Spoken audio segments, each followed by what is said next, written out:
Hello बच्चों, कैसे हो?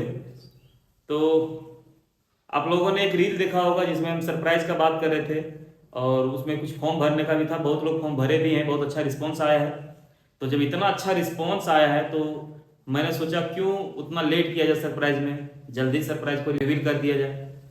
और ये जो वीडियो है सिर्फ आप लोगों के लिए है, तो आप लोगों से एक रिक्वेस्ट है कि वीडियो को स्किप मत करिएगा, शुरू से लास्ट तक पूरा वीडियो को देखिएगा। और अब आते हैं मेन टॉपिक पे। तो हम लोग का जो सरप्राइज है, सरप्राइज आप लोगों के सामने है, यहाँ बोर्ड में लिखा हुआ है एनडीए स्पेशल। तो एनडीए स्पेशल क्या है, इस पे हम लोग बात करेंगे। तो बात दरअसल ये है कि हजारीबाग में ये पहली बार, शायद पहली बार हो रहा है, क्योंकि हम हजारीबाग में विगत 2013 से हम हजारीबाग में हैं और अभी तक हम ये नहीं देख पाए हैं कि एनडीए का कोई स्पेशल बैच चला हो। तो हमारा पहला कोशिश है हजारीबाग में कि हम एनडीए का एक स्पेशल बैच चलाएं और जिसमें बहुत सारे स्टूडेंट को ना अलाउ करें, एकदम लिमिटेड स्टूडेंट को। मतलब हमारा टारगेट है कि मात्र 30 स्टूडेंट को ही हम बैच में रखें और स्पेशल 30 उस बैच का नाम दें कि स्पेशल 30 और 30 लोग ही इसमें पढ़ेंगे, मात्र 30 स्टूडेंट। और कोशिश रहेगा कि मैक्सिमम ऑफ द स्टूडेंट को हम एग्ज़ाम क्वालिफाई करवा सकें, एग्ज़ाम में बेहतर रिजल्ट दे सकें। तो इसके लिए क्या करना है, वो नहीं करना है, वो तो बाद में बात करेंगे। लेकिन सबसे पहले हम लोग जिस एग्ज़ाम की तैयारी करना चाहते हैं उस एग्ज़ाम के बारे में समझ लेना ज़्यादा इंपॉर्टेंट है मेरे हिसाब से। तो सबसे पहले हम लोग इस एग्ज़ाम को ही समझते हैं। तो देखिए यहाँ लिखा हुआ है कि एनडीए स्पेशल हजारीबाग में पहली बार, हजारीबाग में ये शायद पहली बार ही बैच स्टार्ट हुआ है। तो क्या है एग्जाम का, एग्जाम क्या है तो समझिए। एनडीए जो है ना वो दो एग्जाम लेती है, एक एनडीए 1 और एनडीए 2। एनडीए 1 जो है वो अप्रैल में होती है एग्जाम, और एनडीए 2 जो है, एनडीए 1 जो है अप्रैल में होता है और एनडीए 2 जो है वो सितंबर में होता है। मतलब कि जब ये सितंबर आने वाला तो एनडीए 2 का एग्जाम होगा।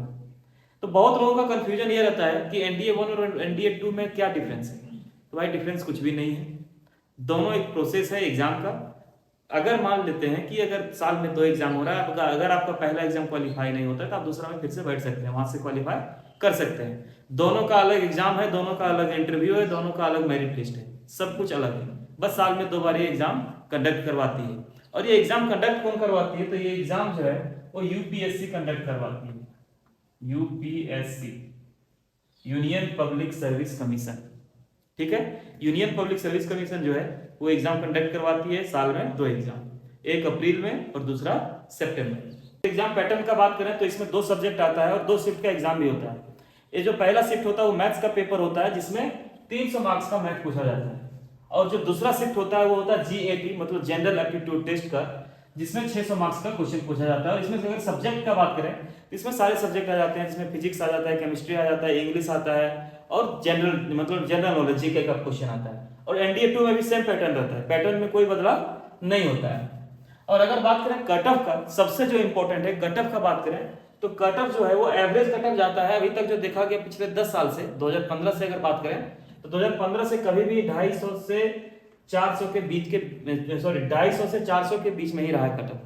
400 से ज्यादा अभी तक कट ऑफ नहीं गया है, 250 से नीचे तो कट ऑफ गया है बहुत बार, 229 भी गया है। लेकिन एक एवरेज अगर मान के चले तो 250 से 400 के बीच में कट ऑफ होता है।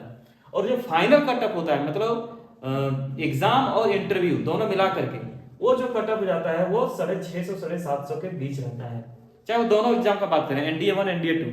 ठीक है, इससे ज्यादा अभी तक कट ऑफ नहीं गया है। मतलब 1800 मार्क्स में से 650 या तो 750 के बीच में नंबर आया है, अभी तक कट ऑफ गया है। ठीक है, अब ये जो 1800 मार्क्स है इसका ब्रेकडाउन क्या है, तो इसमें जो 900 मार्क्स है, 900, ये एग्जाम का है। और ये जो 900 है बाकी, ये एसएसबी का है। इंटरव्यू जो लेती है वो एसएसबी कंडक्ट करवाती है इंटरव्यूज का। तो 900 मार्क्स का इंटरव्यू होता है, 5 दिन का इंटरव्यू होता है। फिर जो आगे बात करें अगर हम लोग, तो इसमें बात आता है सिलेक्शन प्रोसेस का, कि सिलेक्शन प्रोसेस क्या है। तो सिलेक्शन प्रोसेस का बात करें तो सबसे पहले इसमें आता है रिटन, जो आपको एग्जाम क्वालिफाई करना होगा।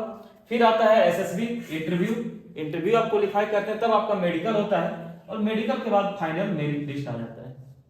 ठीक है, मतलब मेरिट जो बना है अभी तक वो 650 से 750 मार्क्स वालों का मेरिट बना है, इतना एवरेज अगर देखा जाए तो। मतलब दो पिछले 10 साल का हम बात कर रहे हैं। अब ये सारा कुछ तो हमारा एग्जाम के बारे में बात हुआ, लेकिन लास्ट में एक बात आता है कि सर मैथ्स ही क्यों, वाई ओनली मैथ्स, सिर्फ मैथ्स का तैयारी ज्यादा क्यों करना चाहिए। क्योंकि यहाँ साफ दिख रहा है हमारा पैटर्न में कि मैथ्स अकेला 300 का सरदार है, अकेला 300 मार्क्स मैथ्स से आता है। ठीक है, और मैथ्स एक ऐसा सब्जेक्ट है जो सिर्फ मैथ्स का ही होता है। 2.5 घंटा का पेपर दोनों होता है, 2.5 घंटा का एक, 2.5 घंटा का दूसरा, मतलब टोटल 5 घंटा का पेपर होता है एग्जाम में, जिसमें 2.5 घंटा सिर्फ मैथ्स का रहता है, उसमें 300 मार्क्स का स्पेशल होता है मैथ्स का। अगर हम लोग अच्छे से तैयारी करें तो 300 भी लेके आ सकते हैं, लेकिन वो आपके तैयारी पर डिपेंड करेगा। अब बात रह गया बैच का, कि बैच कब स्टार्ट होगा, बैच कब तक का प्रोसेस क्या है बैच स्टार्ट होने का। तो बैच जो है स्टार्ट होगा वो सितंबर के आसपास होने वाला है, मतलब कि सितंबर में ही स्टार्ट होगा, लेकिन इसका जो प्रोसेस है वो अलग है। प्रोसेस का बात करें तो सबसे पहले एक टेस्ट होगा, जो टेस्ट में क्वालिफाई करेंगे उसी में से 30 स्टूडेंट को छांटा जाएगा और उसी का एडमिशन लेंगे और उसी को तैयारी करवाएंगे।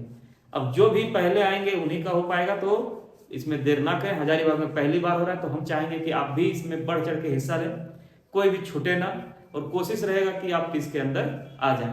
और इसका जो टेस्ट है वो रक्षाबंधन के बाद इसका टेस्ट होने वाला है। तो इसका प्रोसेस क्या है कि आपको आना है क्लास में आके आपको रजिस्ट्रेशन करना है टेस्ट के लिए, आप रजिस्ट्रेशन करवाइए और फिर टेस्ट का तैयारी कीजिए। अब जो टेस्ट जो होगा वो आपका 10th और जो अभी तक 11th में पढ़े हैं उसी के बेसिस पे टेस्ट होगा। ठीक है, और अगर कोई जानकारी चाहिए तो आप जो नंबर दिया हुआ इस पर कॉल कर सकते हैं, या तो इंस्टाग्राम में आप DM कर सकते हैं।